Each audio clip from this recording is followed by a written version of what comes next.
Once, Medusa was not the monster of legend, but a mortal woman of breathtaking beauty. Her radiance was so profound it rivaled even the goddesses of Olympus. She served devoutly as a priestess in the sacred temple of Athena, goddess of wisdom and war. As a priestess, Medusa had taken a solemn vow of chastity, dedicating her life to the goddess. Love and earthly attachments were forbidden to her.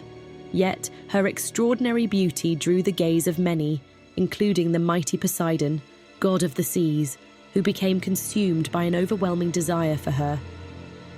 One fateful day, Poseidon, driven by his intense passion, violated Medusa within the hallowed confines of Athena's temple.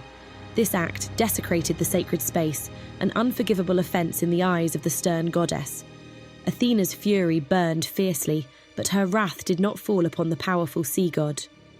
Instead, her terrible vengeance was directed solely at Medusa. Perhaps it was jealousy of her beauty, or the unforgivable breach of her sacred vow. Athena transformed Medusa into a hideous creature. Her beautiful hair became writhing serpents, and her once captivating gaze turned deadly, petrifying anyone who dared to meet her eyes. Cast out from the world, Medusa was exiled to the desolate edges of the earth.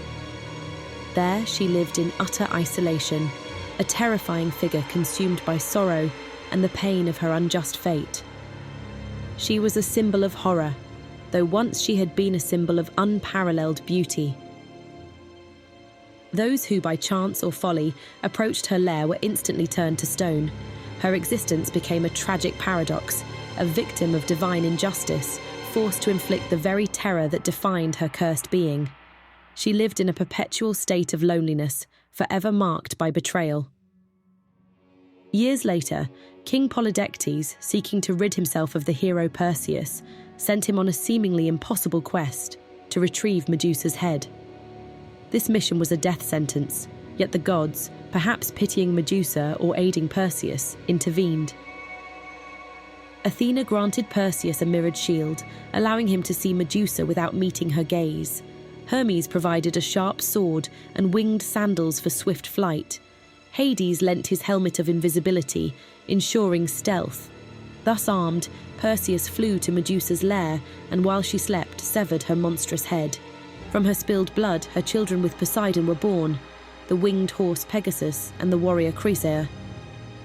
Medusa's severed head retained its petrifying power, becoming a formidable weapon in Perseus's hands.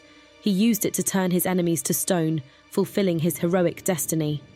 Later, Athena herself took the head and affixed it to her shield, the Aegis, forever incorporating Medusa's power into her own. Medusa endures in myth not merely as a monster, but as a profound symbol. She represents the devastating consequences of violence, injustice, and divine jealousy. Her story is a stark reminder of how beauty can be twisted into horror, and how a victim can be unjustly condemned. The myth of Medusa is far more than a simple tale of a monster slain. It is a profound tragedy of a woman who was first beloved for her beauty, then brutally betrayed, and finally cursed beyond recognition. Her transformation was not a choice, but a cruel punishment. She became a symbol of unjust suffering, yet also of enduring strength in the face of unimaginable pain. Medusa's story resonates through the ages, a poignant remembrance of innocence lost and the enduring power of a tragic fate.